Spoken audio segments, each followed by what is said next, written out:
live and by myself. Feels weird, but at the same time, it's whatever. Just gotta love, when your co-host decides to just bail on you last minute. Suggested yesterday that we do a show today, and then I hit him up, and he's like, "Oh, I'm golfing." Cool. It's been a great fucking week. Last weekend was actually pretty great. This week has been kind of shitty. Dealing with some very nasty and passive-aggressive neighbors who have an extreme lack of common courtesy or respect for basic rules and laws. Discussing neighbors letting their dog piss right in front of my apartment door. So I gotta smell fresh piss every single morning. It's great. Try to ask nicely for them to keep their dog on a leash and stop letting them piss out front. And I got cursed out and berated. And the next day they said I was being aggressive, called the cops on me. But what was great is Renee was raised by a lawyer with two law degrees. So I recorded and took pictures of everything, and they've literally just been harassing me. So that's why I'm a little extra frustrated today. I really wanted to be able to vent. It's been so frustrating and depressing. I've pretty much just been like sleeping and working the last couple of days. Go on the more positive side, this past weekend was Bongathon, and man, what a blast that was.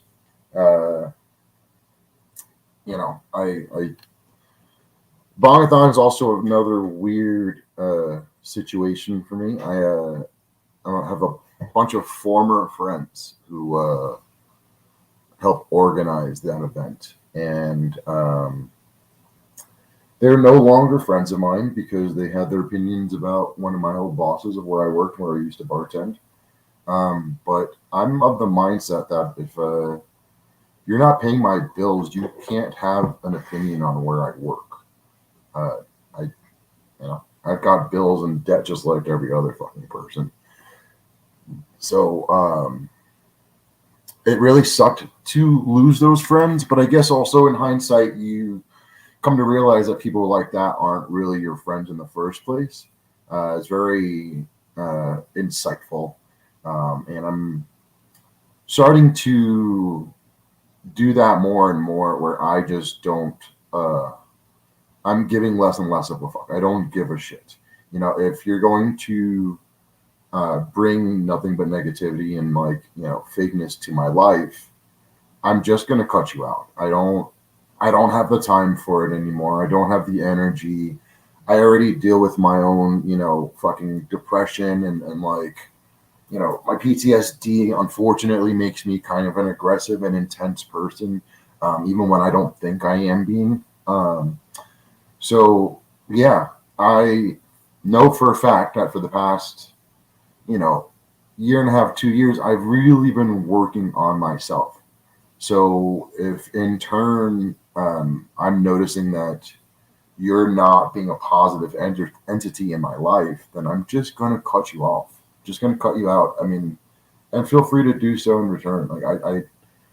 I don't, getting too old for this shit. I'm getting too old for negativity, getting too old for drama. I moved away from New York City for positivity, so I didn't want to become a grumpy old New Yorker veteran, it's a bad look.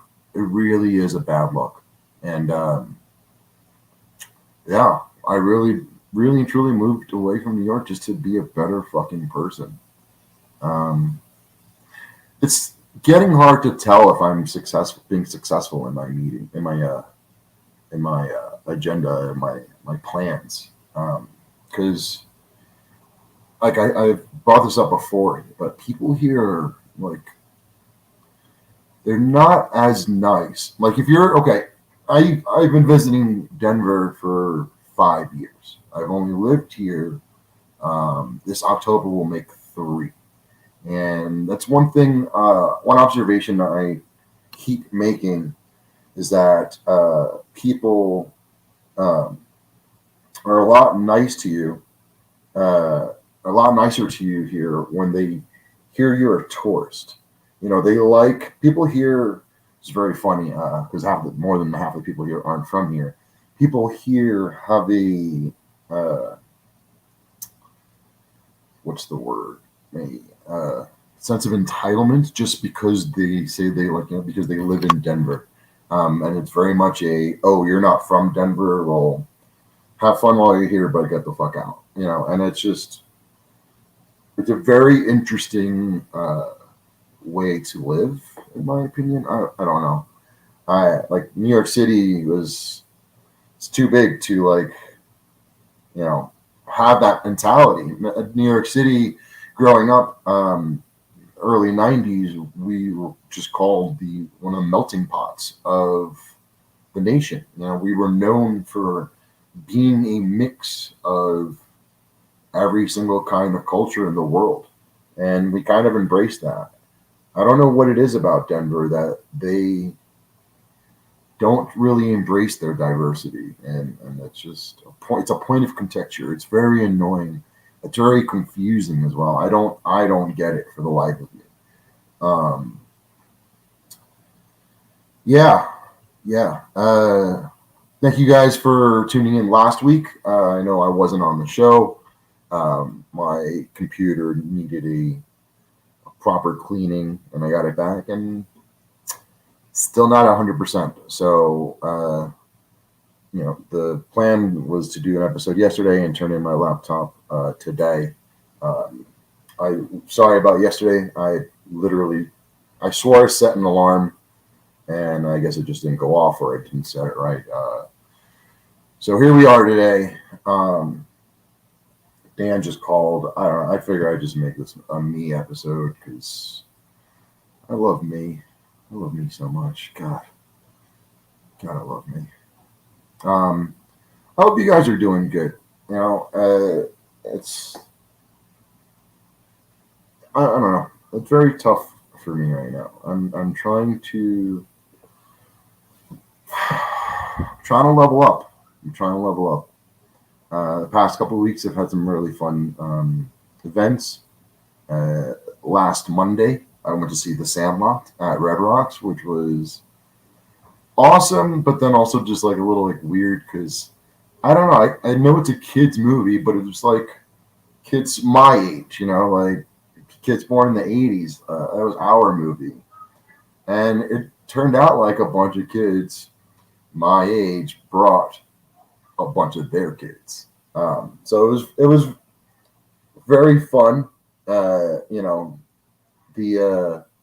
had a School of Rock as like the opener. It was really cool. So like a bunch of teenagers playing like Frank Zappa and shit or Cake.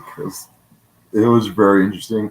All I can say is whoever is teaching these kids or whoever are teaching these kids, they're doing it right because they're teaching them like really good songs. It wasn't just like corny like Green Day shit.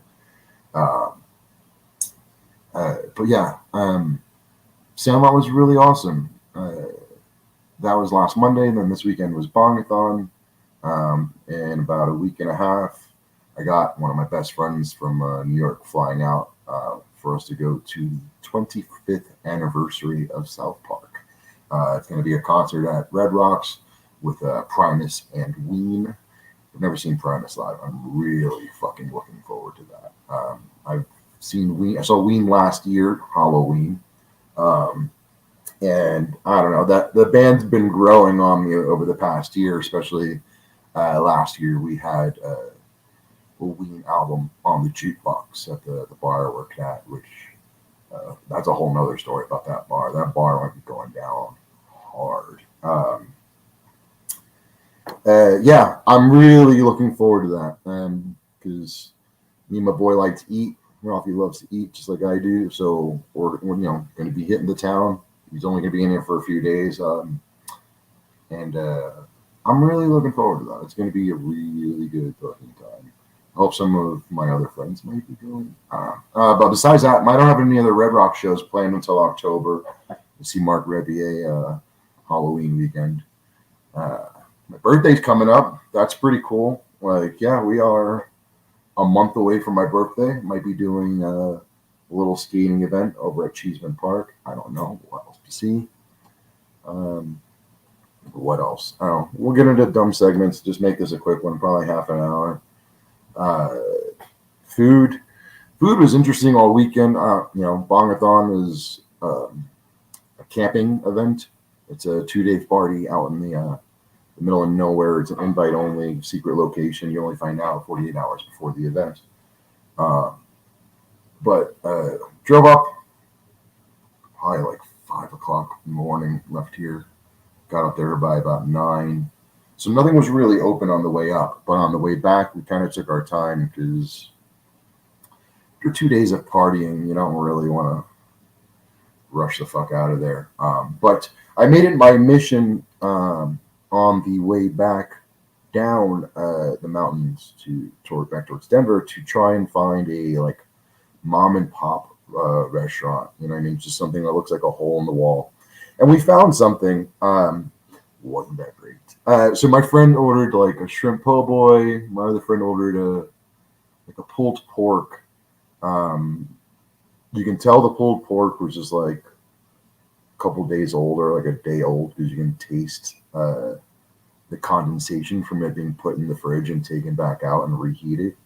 So that was whatever. The po' boy looked po'. There was like just like 3 big shrimps on it or whatever, and that was about it. But what I had actually wasn't the worst. I had a chicken tenderloin sandwich, and it was just basically like a giant pork chop on a bun.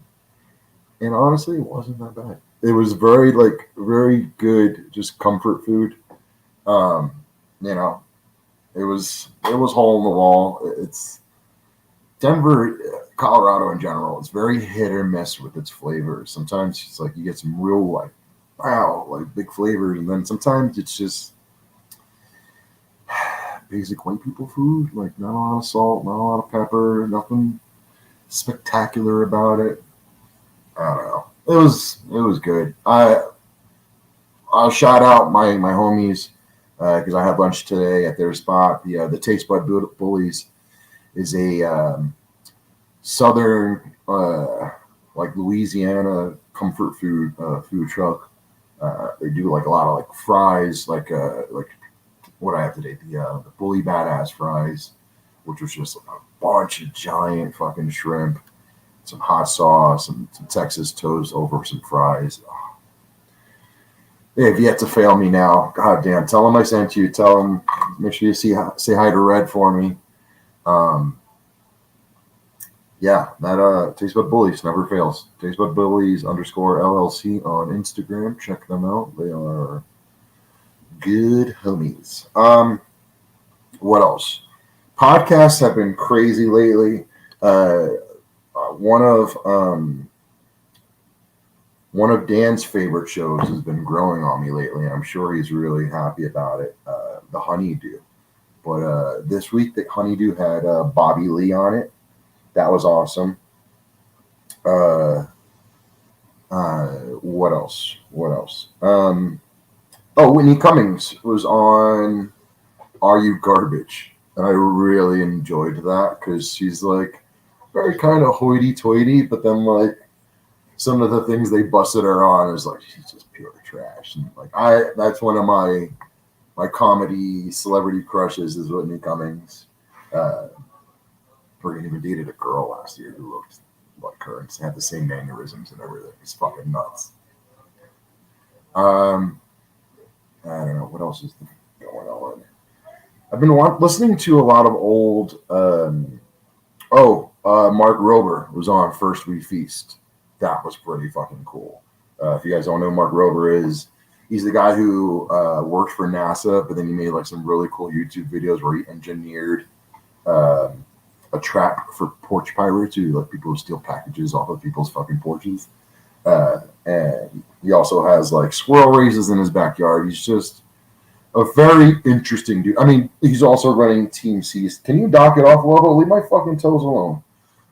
He's running Team C's, which is an organization that they've made a garbage eating boat out in the river in Dominican Republic. These people are just they're out there trying to save the water. It's a really big problem, and he's just a very young, relatable, and smart dude. So like whenever I see him pop up, I always fucking watch his shit.